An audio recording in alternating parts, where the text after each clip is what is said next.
Loud and clear, Attorney. Thank you. The Honorable Marcoleta is now recognized. Your turn. Marami pong salamat, Mr. Chairman. Sa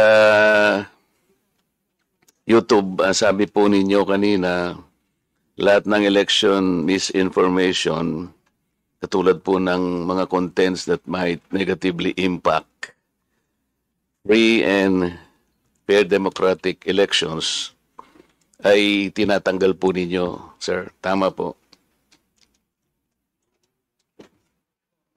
Mr. Chair, certain types of election misinformation po, Mr. Chair. Kasi po ngayon, actual po yung nangyayari sa akin. Ako'y binabas po ng, hindi naman po masyadong marami. Ngunit, dahil nga po doon sa pagkakasabi ko na there is no such thing as West Philippine Sea, meron pong isang Commodore na tumawag sa akin na traitor. Do you understand, Attorney, the word traitor? Yes, Mr. Chair.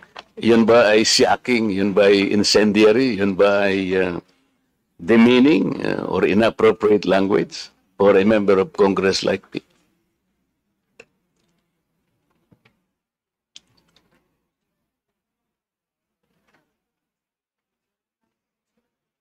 Mr. Chair, I don't know the full context of the statement, so I'm unable to provide a comment on that, Mr. Chair. Okay, let's give the context. Nung po kasing nakaraang hearing, ang nagsuggest po na i-educate po natin ang ating mamamayan sa mga nangyayari sa West Philippine Sea, ito po ay pinasimulan po ng CICC. Siya po yung executive director po ang nagsabi na kung ang pag-uusapan po yung complexities surrounding this troubled sea, ay kailangan po nating ma-educate, ma-impormahan lahat ng ating mamamayan. Yun po ay sinabi niya sa liwanag ng maraming misinformation, marami pong mga deepfakes, mga fake news. Tama naman po siya sapagkat sabi nga niya, only an informed citizen can repel a fake news. Ako po, sinuportahan ko yung pangungusap na yun sapagkat kailangan lang. Sapagkat hindi naman po pwedeng pag-usapan po natin ang West Philippines Sea ng tayo-tayo lang. Sapagkat marami rin pong claimants kasi na pinag-uusapan dyan sa bahagyang yan ng ating mundo. So, gusto kong pasimulan po yung public discourse nung sinabi kong there is no such thing as West Philippine Sea. Ang ibig ko pong sabihin, if we involve the international community, hindi po nila makita sa mapa yung West Philippine Sea. Hanggat hindi po kasi natin na ipatatala ito do sa pandaigdigang patalaan ng mga dagat, magtataka po yung mga bansang nasa Europa halimbawa. I-google nila o baka gamitin pa nila yung mga platapormang ginagamit po, YouTube, Facebook. Hindi po nila makikita sapagkat anyone that googles that particular area of our world, ang nakasulat lang po doon ay South China Sea. Hindi po naman nangangahulugan na pag sinabi natin South China Sea, pag-aari na ng China yon. In the same manner, Mr. Chair, yung Indian Ocean, hindi po pag-aari ng India yon. Yung Gulf of Mexico, Mr. Chair, hindi rin pag-aari ng Mexico. Ang ibig sabihin, gusto po nating iklaro lahat sapagkat ayaw nating payagan na magkakaroon ng misconception, miscommunication. Ang West Philippines Sea tayo po ang kumilalang. Tayo lamang po. Kung tayo lang naman po rito at wala na po tayong kasamang ibang bansa, okay na po sana yon. Hindi po pwede yung ganun sapagkat lalo na ngayon, pinag-uusapan nga po yung panig ng mundo na yan, ayaw nating masabi man lang ng ibang bansa, ano ba yung pinagkakaguluhan dito? Bakit hindi namin makita yung West Philippines Sea? Kasi hindi nga po nakatala. Ang patalaan po, Mr. Chair, yung tinatawag lang International Hydrographic Organization. Ngayon po yung isang Commodore, tinawag po niya ako na traitor. Nang hindi po niya tiningnan yung konteksto ng pinag-uusapan. Bakit po hindi nyo ipaliwanag sa buong mundo na pinatatala na natin yung West Philippine Sea pero hindi natin maitala-tala. Matagal na pong panahon na pilit nating ipatala, hindi pa po na ipatatala. Kaya sa ngayon, hindi po nire-recognize. Tayo lamang po yun. Mr. Chair, yun pong sinasabi nating West Philippine Sea. Ito po yung bahagi ng ating exclusive economic zone. Atin po yun, for the record, kinakailang pong malaman ng lahat. Atin po yun, kahit anong mangyari, we will fight anybody to the last drop of our blood. Atin yun, yun ang ating exclusive economic zone. May pangalan o walang pangalan, atin yun. Pero yung isang Commodore na masyadong emotional, tinawag niya akong traitor, Mr. Chair, nang hindi po niya naiintindihan ang pinanggalingan ng pinag-uusapan dito. Pwede po ba tayong gumawa ng kalye, tayo-tayo lang, nang hindi natin ipatatala sa barangay o kaya sa munisipyo? Pagka pumunta ron si Honorable Barber may sakay-sakay ng isang tricycle at iwi-wish niya yon. Sapagkat ang gumawa lang doon si Congressman Paduan o sarili niya lang, hindi niya makikita yun, maliligaw yung tao. Yun ang ibig ko po sabihin. Ilagay po natin sa konteksto ng pangmundong pag-uusap ito. Hindi po tayo nag-iisang bansa lang sa daigdig. Yan po yung ibig ko sabihin. Ngayon kung mag-google po o kung magbablog po yung mga ibang mga tao at ipipilit nila na si Congressman Marcoleta, maka-China pala ito. Mr. Representative po ng YouTube. Kasi pag tinignan niyo po yung YouTube, lilitaw yan. Marcoleta pro-China. Paano po ninyo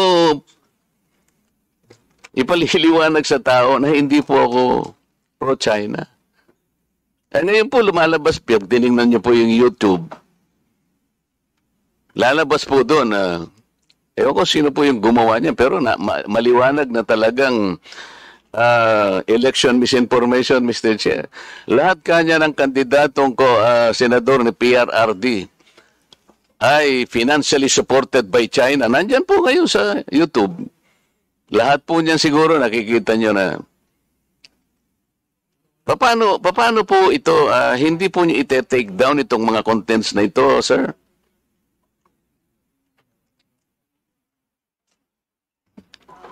So kung meron pong magre-report nung content, i-assess po yung content against sa mga polisiya po. At, makikita po ninyo doon, sir, na I was called a traitor at yung statement ko raw is a disservice to the nation. It came from no less than the spokesman of the Philippine Coast Guard.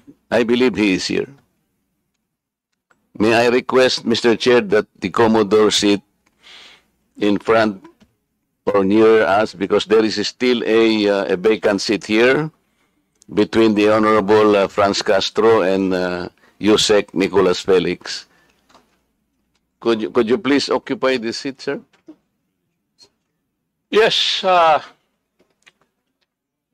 kindly accede to the request of the Honorable Marcoleta.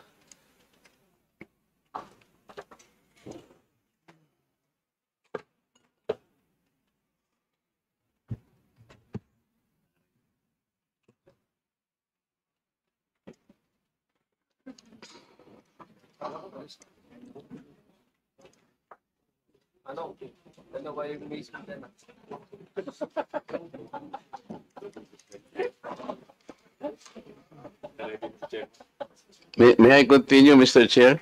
Please proceed. And thank you for acceding to my request, Mr. Commodore. You just called me a traitor, sir.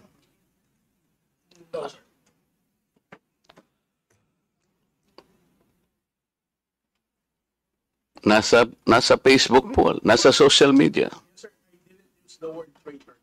Mr. Chair, with your permission. Butit inulit mo, Commodore. Bago ka sumagot doon sa tanong niyang Juan, patapusin mo muna yung legislator and then you wait until you are recognized by the chair, okay? Yes, sir. Thank you. Thanks, sir. Please proceed. You said that you did not say that I am a traitor, but it is in the social media. Did you take an effort to clarify that so that you could not mislead people because they might believe that you have said that? It is only now that you are disowning this statement. Mr. Chair. Mr. Chair. Yes, sir. To the Honorable Marcoleta, sir. Let's put it on record. I did not use the word traitor in describing your statement that the West Philippine Sea ay kathang-isip lamang po. Let me read my post on X. I stand by the statement of President Bongbong Marcos when he said, ang West Philippine Sea ay hindi kathang-isip natin lamang. Ito ay atin, ito ay mananatiling atin hanggang nag-aalab ang diwa ng ating minamahal na bansang Pilipinas. Hearing someone claim that the West Philippine Sea is merely a fabrication of the Philippine government is a disservice and an embarrassment to their entire party, the organization he belonged to, and even their own family. How can the one face the younger generations today and tell them that our exclusive economic zone to the west of our archipelago is non-existent, effectively giving up the fight to assert their rights as Filipinos in the West Philippine Sea? Mr. Chair, sinabi ko ba na katang-isip ang West Philippine Sea? I cannot recall, Mr. Chair. Hindi, kasi ang salita mo dyan, merong nagsabing katang-isip. Sinabi ko ba na katang-isip ang West Philippine Sea? I said I stand by the statement of the President. I did not mention you said it, sir. Meron kang katang-isip na sinabi dyan eh. To whom are you referring that? No, sir. The katang-isip phrase was the President's statement during his SONA. I just merely restated the statement of President Bongbong Marcos Kaya nga, when he you are delivered now it to SONA. Kaya mo lang nilabas yan after I said that there is no such thing as West Philippine Sea. But that is in context of the fact that it is not yet registered in the International Hydrographic Organization. Alam mo, Commodore, ang procedure. Tama. Mr. Chair, No, you have to answer, Mr. Chair.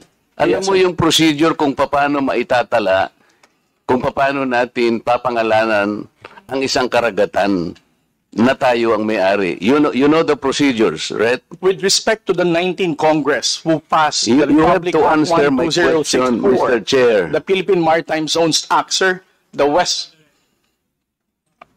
Kindly repeat your question. You know, Commodore, the procedures on how we can register the name of a maritime area that we control or that we believe it is ours. You know the procedures on how Yes, to sir. register. Okay. So, ano na po ba, nakarehistro na po ba, nairehistro na po ba natin yung West Philippine Sea? Sir, with regard to your question, there must be a legislation and then submit it to the international. Oo nga, meron na po Hydrographic tayong Organization. legislation. And Yes, as a sir. matter of fact, nagagawa na po yung Congress. Kailangan po talaga yon. Yes, sir. Nagpasimula tayo sa administrative order, pero kulang yon. Kaya nga po ang Congress gumawa para tulungan po kayo. Okay, sa ngayon po, sa tagal na po ng proseso, yun po yung dapat ninyong palaging gagawin. Kailangan lahat ng lakas natin gamitin, maparehistro po natin. Pero ngayon, hindi pa nakarehistro. Tama po. Again, sir, answer your question. It Please. steps by Commodore, step. sandali. Yes, sir. Please answer the question Yes, directly. The question calls for a yes or no. No, sir. If it's in IHO, yes, through legislation. Sinasabi ko yung IHO because this is the only world body that officially names a particular area of the sea. Kaya sa konteksto po ng pinag-uusapan natin, kaya ko lang nasabi, sapagkat hindi pa po nakatala, we need the international community to recognize a part of our own. Yun lang po ang punto doon, Mr. Commodore. So kung hindi pa po nakatala, tama po ako, hindi ba? No, sir. You are inconsistent. No, sir. I did not say that you're correct. I will not agree that you are correct. West Philippine Sea is our exclusive economic zone. Eh, Mr. Chair, wala tayong dispute that. Sinasabi ko na nga sa iyo, yung sinasabi nating West Philippine Sea is our own exclusive economic zone. This is ours. You and I should fight for it until the last drop of our blood. Ang sinasabi natin dito, kagaya ng nire-request ng CICC, let us educate our people sapagkat ang alam ng mga tao, lahat tayo, ang alam natin, nakarehistro na. Ang sinasabi ko, hindi pa po nakarehistro. Ikaw ba pwede kang mag-enroll sa isang eskwela nang hindi ka nag-register, nang hindi ka nag-enroll? You answer my question. Of course, sir, there is a legislation. Kaya hindi pa nakarehistro, Mr. Chair. This is the only point.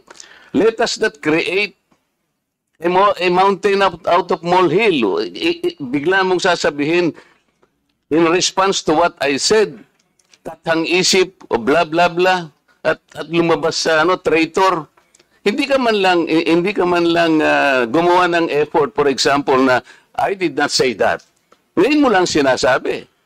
But you know, people are bashing me. I am pro-China. When is the last time or the first time that I am pro-China? Again, Mr. Chair, I never said that you are a traitor.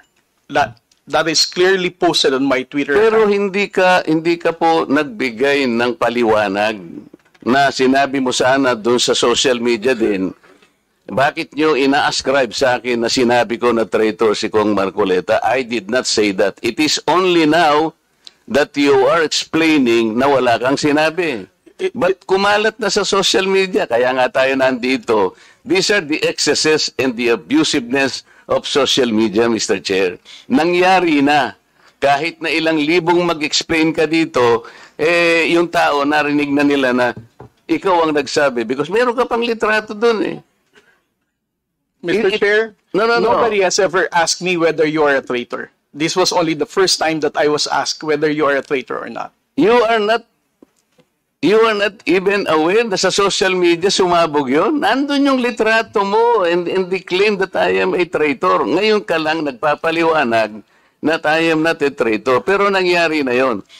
Mr. Chair, I don't think that I'm under in any obligation to respond to all those social media Mr. posts Chair, by bloggers, now social media influencers to tell them that they're wrong. Siya muna. sabi niya wala siyang obligation. Finish your statement. Yes, sir.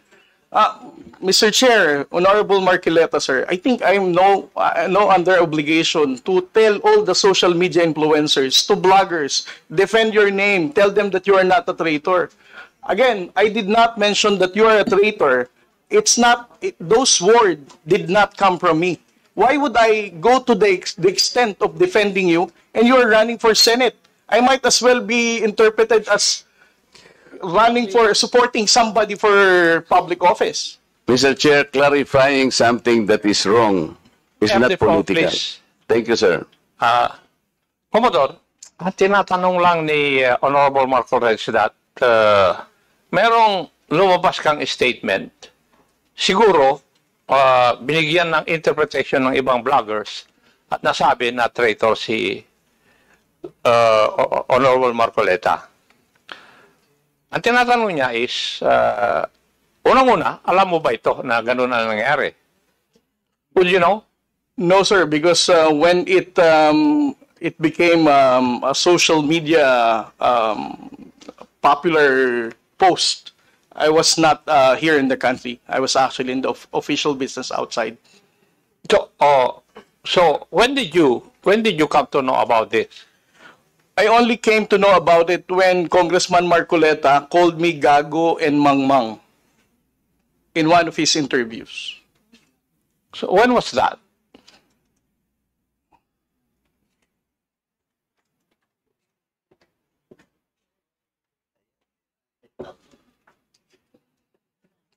during his interview last February 10, huwag tayong magpagago at magpaka-ignorante katulad ng Commodore na yan. So, at that point in time, ang tinatanong kanina ni Honorable Marcoleta na merong misinterpretation doon sa iyong statement sa social media. Yes, sir. And you did not bother na i-correct man lang yun. Yun ang dinadrive ni Honorable Marcoleta kanina pa. Yes, sir. So, please answer that question. You did not do anything. I did not do anything, sir. Okay. Why? Why did you not do anything? It's because, sir, if I'm going to keep on defending to any, because one, No. Yeah. You are not supposed Yes. to defend me. Yes, sir. Because if as I it is said, true, Mr. Chair, that he did not call me traitor, but it continues to be there and to be consumed by the public through the social media. I think it is his responsibility to deny it if it did not come from him. That is all I was asking. And I think this is not too big for him to do. Yun lamang eh. Yeah, but I admitted that he did not do anything. Yun na nga. That's why I'm asking why is it not important to you to correct something that did not originate from you? it's because, Mr. Chair, the only time I learned about that was when I heard about your interview calling me gago and mangmang. Why would I even defend you if you're calling me gago? As a commissioned officer of the Philippine Coast Guard, being a spokesperson, calling me mangmang, not knowing what I'm saying. But actually, if you will read that context, How would I even the defend act you? of doing it Sandali, is the one that is gago. Di ba? Yung ganon, not necessarily the person eh. Eh sabi ko nga sa'yo, kung kinorek mo man lamang yun, because it continue to be there in the social media, Mr. Chair, yun ang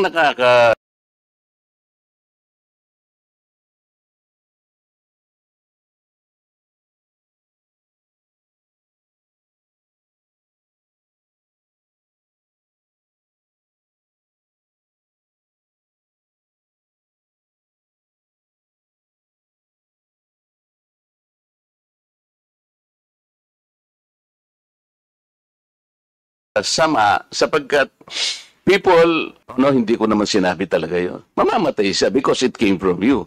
Pero pag hindi mo sinabi at you continue to be silent, akala ng tao, sinabi mo. So that is the problem, Mr. Chair. And I think we are hearing this in order to correct the misconception and misinformation because it continues to spread. If you get the point, Commodore, Mr. Chair.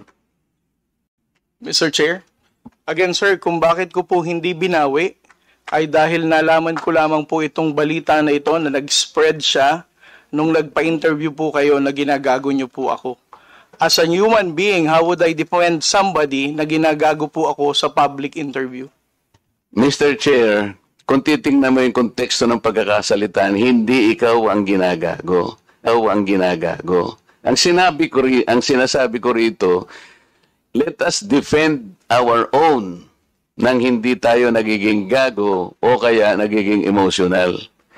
It's actually hindi sa tao eh. Kung hindi yung act na, halimbawa wala tayong ginawa o kaya sinabi natin. Kasi nagmumula ako, Mr. Chair, sa pagkakasabi na hindi man lang tiningnang mabuti saan ba nang galing itong narrative. Ngayon, i-explain ko nga sa'yo, Commodore, ito'y nangyari doon sa pinagsimulan na dapat nating i-educate ang ating mga kababayan. Yun ang pinagmulan nun. So it is not disservice. I do not deserve to be called a traitor just like that. Kasi ang gusto kong mangyari, lumitaw, ma-informahan natin ng tao na sa ngayon, hindi pa talaga naitatala officially yung West Philippine Sea para malaman ng tao. At yun ang kailangan natin gawin. Pagsikapan natin, pagsakitan natin, ipatala natin, Mr. Chair. Because pag napatala na natin yun at ginugel nila, talaga palang merong West Philippine Sea. Hindi lamang dahil sa nandun, gumawa na tayo ng batas. Because, Mr. Chair, that is preparatory para maipatala na nga natin eh. Kaya lang natatagalan talaga. Ganun siguro yung proseso. So yung pong mga ibang vloggers, Commodore, hindi nila ma-recognize. Kaya example ko kanina, ginugoogle, wineways ni Congressman Barbers, yung kalye na nirehistro, na gawa lang ni Congressman Paduano, hindi po niya makita. So nagkakaroon ng confusion doon. The tendency to be misinformed proceeds from the fact na hindi pa talaga na ipatala, sir. That's the only point. Mr. Chair, ngayon, kung babalik po sa Google, Mr.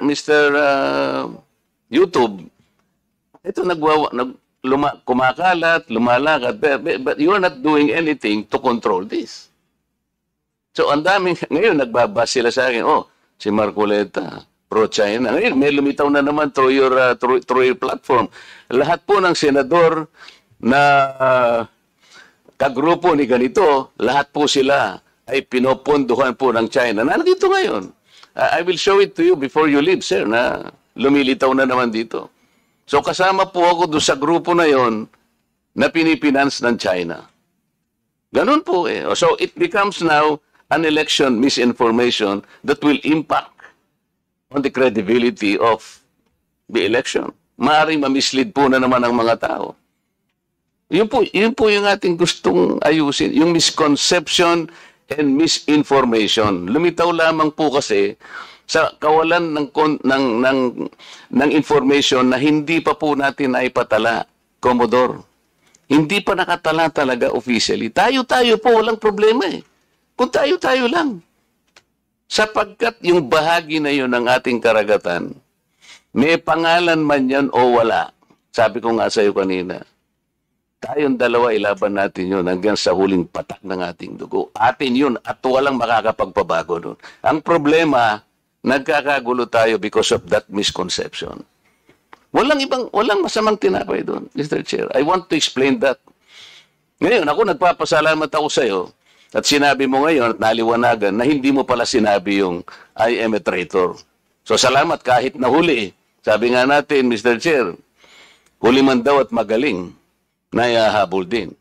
Kaya lang ang problema ko ngayon, Mr. Chair, yun pong kumakalat na akala nila sinabi mo.